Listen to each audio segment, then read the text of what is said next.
साथियों नमस्कार। तारीख हुई 15 मार्च 2021। हरियाणा स्टाफ सिलेक्शन कमीशन द्वारा आर्ट एंड क्राफ्ट भर्ती के चल रहे हैं इंटरव्यू।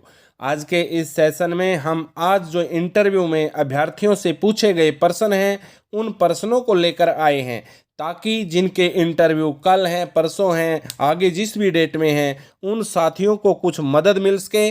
और साथियों, जो कल हमने वीडियो बनाई थी उससे आज वाले साथियों को भी कितनी मदद मिली ये भी हमें बताना कमेंट करके।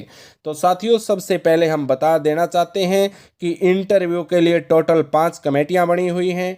एक कमेटी के अंदर 2 मेंबर हैं, एक कमरे में 2 मेंबर बैठते हैं। एक मेंबर जीके के प्रश्न पूछता है तो दूसरा मेंबर आर्ट एंड क्राफ्ट विषय के बारे में यानी कला विषय के बारे में आपसे प्रश्न पूछता है। जैसे ही आप अपने कमरे में एंट्री करते हैं, सबसे पहले आपके सिग्नेचर होते हैं, थंब इम्प्रेशन होता है, यानी आपके साइन होते हैं और आपका अंगूठा भी लगवाया जाता है। उसके बाद आप जैसे ही अपने इंटरव्यू के लिए जाते हैं, तभी आपसे प्रश्न ज़्यादातर लोगों से यही पूछा जाता है कि आप किस ज़िले से हैं।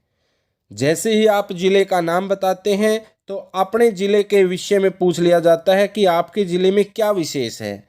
तो साथियों, अलग अलग जो भी साथी जिस ज़िले से संबंध रखते हैं, तो उन सभी साथियों से ये सबसे महत्वपूर्ण बात बनती है कि वो अपने ज़िले के अंदर जो जो बातें मशहूर हैं, फेमस हैं, प्रसिद्ध हैं, ख्याति प्राप्त हैं, उन सब के बारे में थोड़ा सा तैयारी करके जाएं। क्योंकि आपसे कोई बाहर का कोई ऐसा प्रश्न, कठिन प्रश्न नहीं पूछा जाता, सबसे आसान प्रश्न पूछे जाते हैं, आपके इर्द गिर्द से ही पूछे जाते हैं। जैसे मान लो आप जींद जिले से संबंध रखते हैं तो जींद जिले में रानी तालाब के बारे में पूछ लिया जाता है कि आप रानी तालाब के बारे में क्या जानते हैं।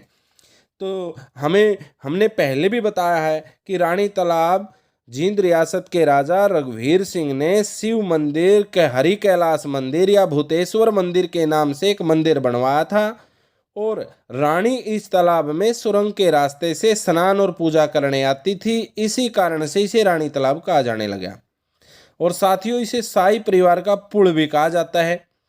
और साथियों, इसके अंदर भूतेश्वर मंदिर इसलिए कहा जाता है क्योंकि भगवान शिव जी को भूतनाथ भी कहा जाता है, इसीलिए इसे भूतेश्वर मंदिर भी कहा जाता है। तो आज के साथियों से किसी से ये भी पूछा गया है कि मिस इंडिया कौन बनी। तो मिस इंडिया जो मोनिका शौकंद उचाणस की बेटी है, तो साथियों जींद जिले से संबंध रखती है, इस बार वो मिस इंडिया बनी है। तो इसी प्रकार जो भी साथी जाते हैं उनसे पूछ लिया जाता है कि जो आपका ये कार्यालय है हरियाणा स्टाफ सिलेक्शन ये कमीशन, ये किस सेक्टर में पड़ता है। ये 2 सेक्टर में पड़ता है। आपके जो ये चेयरमैन हैं हरियाणा स्टाफ सिलेक्शन कमीशन के, इनका नाम बताइए, इसमें कितने मेंबर हैं, ऐसे प्रश्न पूछ लिए जाते हैं। साथियों, जिस भी ज़िले से आप संबंध रखते हैं, आपके ज़िले का पुराना नाम पूछ लिया जाता है, या आपके जो ब्लॉक का पुराना नाम पूछ लिया जाता है। जैसे आप जींद से हैं तो जींद का पुराना नाम जयंतपुरी, सफ़ीदों से आप हैं तो सफ़ीदों का पुराना नाम सरपदमन। तो इसी प्रकार आप अपने, जैसे पानीपत से आप हैं तो पानीपत की पहली लड़ाई कब लड़ी गई, किस किस के बीच लड़ी गई। पानीपत की दूसरी लड़ाई कब लड़ी गई, किस किस के बीच लड़ी गई। पानीपत की तीसरी लड़ाई कब लड़ी गई, किस किस के बीच लड़ी गई। पहली लड़ाई में कौन विजयी हुआ, दूसरी लड़ाई में कौन विजयी हुआ, तीसरी लड़ाई में कौन विजयी हुआ। इस प्रकार आपसे पूछ लिए जाते हैं। यदि आप हिसार जिले से हैं तो आपको गुजरी महल के विषय में प्रश्न पूछ लिया जाता है। तो साथियों, यदि आप कुरुक्षेत्र जिले से हैं तो आपके ऊपर जो आपका महाभारत कालीन जो भी विषय बनता है, महाभारत से संबंधित प्रश्न पूछ लिए जाते हैं, ब्रह्म सरोवर से संबंधित प्रश्न पूछ लिए जाते हैं। तो यानी आप जैसे करनाल जिले से हैं तो करनाल से कल्पना चावला से संबंधित प्रश्न पूछ लिए जाते हैं कि कल्पना चावला का जन्म कब हुआ, कल्पना चावला का व्यवसाय क्या था, कल्पना चावला ने किस विषय में इंजीनियरिंग की थी, कल्पना चावला किस देश में नौकरी करती थी, उसकी नौकरी करने का स्थान कौन सा था, नासा था। तो इस प्रकार कल्पना चावला के विषय में भी प्रश्न जो करनाल से साथी हैं तो उनसे करनाल के साथियों से कल्पना चावला के बारे में पूछ लिया जाता है। कहने का भाव है कि जिस जिले में आप रहते हैं आपके जिले के हिसाब से प्रश्न पुट किए जाते हैं आपके सामने। आप ये भी पूछा जाता है कि आप कला अध्यापक क्यों बनना चाहते हैं। ये प्रश्न लगभग सभी के कॉमन है कि आप कला अध्यापक बनना क्यों चाहते हैं, आप अपने बारे में बताइए। यानी खुद के बारे में आपको पूछ लिया जाता है कि आप अपने बारे में बताइए, क्या है आप, क्या क्या किया है आपने, आपकी शिक्षा क्या किस विषय में हुई है। यदि आपने अपनी शिक्षा के विषय बताए, ग्रेजुएशन के विषय बताए, हिस्ट्री ज्योग्राफी तो हिस्ट्री में से आपसे प्रश्न पूछ लिए जाते हैं, ज्योग्राफी किया तो ज्योग्राफी में से प्रश्न पूछ लिए जाते हैं।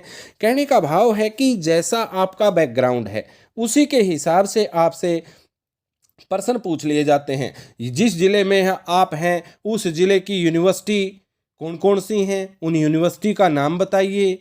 तो वो यूनिवर्सिटी एकेडमिक हैं या वो किसी व्यवसाय विशेष की हैं तो वो भी पूछ लिया जाता है। कहने का भाव यही है कि आपके ज़िले के विषय में आपसे ज़रूर पूछा जाता है, आपके खुद के बारे में ज़रूर पूछा जाता है। इसलिए आप अपने ज़िले को अच्छे से तैयार करिए और आप अपने बारे में अच्छे से तैयार करिए। तो साथियों, यदि आपको सेशन अच्छा लग रहा है तो सेशन को लाइक ज़रूर कर देने और वीडियो को शेयर ज़रूर कर देना और चैनल को सब्सक्राइब कर लेना, क्योंकि हम इसी प्रकार के हर विषय से, शिक्षा जगत से जुड़े हुए इसी प्रकार के टॉपिक बार बार लेकर आते हैं।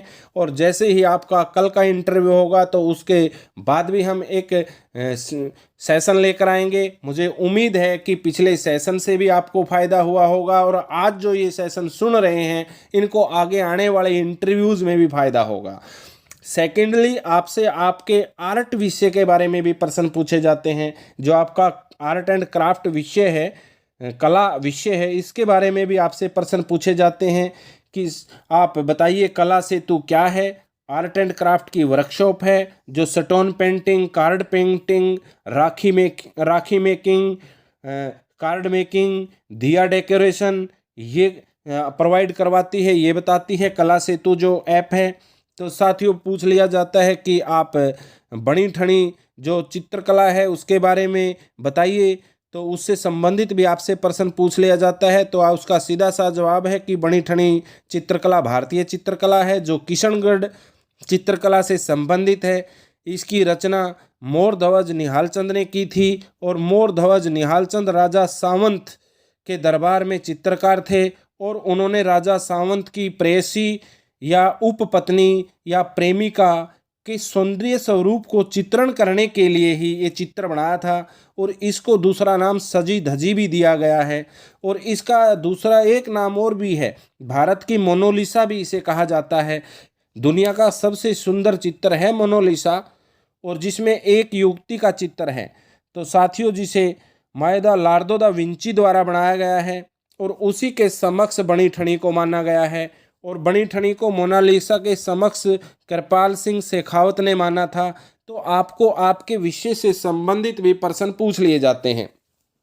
तो साथियों, राजा रवि वर्मा के चित्रकारी के विषय में भी प्रश्न पूछ लिए जाते हैं। राजा रवि वर्मा ने चित्र बनाए थे भिखारी कुटुंब, राम की वरुण विजय।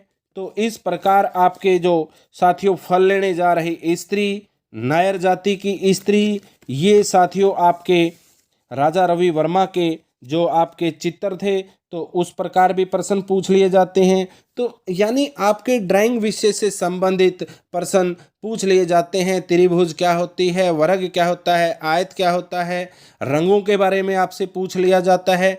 प्राइमरी रंग, सेकेंडरी रंग, प्राथमिक रंग और द्वितीयक रंग कौन से होते हैं, यानी आपसे कला के विषय में भी आपसे पूछ लिया जाता है। तो इस प्रकार साथियों, इस सेशन के अंदर आज हमारा इतना ही है।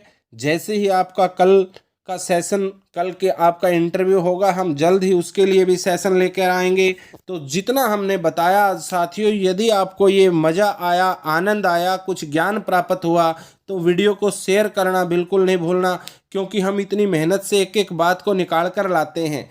लेकिन साथियों, आपका भी फर्ज बनता है कि चैनल को समर्थन दें और हौसला दें और हौसला और समर्थन आपका सब्सक्राइब करने से और शेयर करने से और लाइक करने से और कमेंट करने से ही हमें हौसला मिलता है। तो इसी हौसले को बरकरार रखने के लिए आप चैनल के साथ जुड़े रहें और चैनल की प्रत्येक सेशन को ज़रूर देखें, क्योंकि हम कंपटीशन से जुड़ी सेशन भी लेकर आते हैं, कंपटीशन की तैयारी भी करवाते हैं और शिक्षा जगत के जुड़े हुए हर लेटेस्ट न्यूज़ भी आपके लिए लेकर आते हैं, शिक्षा बोर्ड से संबंधित बातें भी आपके लिए लेकर आते हैं। और साथियों, ड्राइंग अध्यापकों के लिए जब से 816 ड्राइंग अध्यापकों को निकाला गया था और लास्ट सिलेक्शन के दिन तक हम इसी तरह आपकी प्रत्येक बात को कवर करते रहेंगे। इसलिए आप चैनल को लाड प्यार देना। आज की इस सेशन में इतना ही, जल्द मिलेंगे अगले सेशन में। तब तक के लिए आप सभी को जो इंटरव्यू दे चुके हैं उनको भी बेस्ट ऑफ लक, और जो आगे देने वाले हैं उनको भी बेस्ट ऑफ लक। भगवान आपको एक अच्छा अध्यापक बनाए, आपको एक अच्छी बुद्धि दे, जो कि आप अगले आगामी जो आपके बच्चे हैं, आपके जो विद्यार्थी हैं, आप उनमें भी अपने गुण उतारो और उन्हें एक भारत का एक अच्छा नागरिक बनाओ।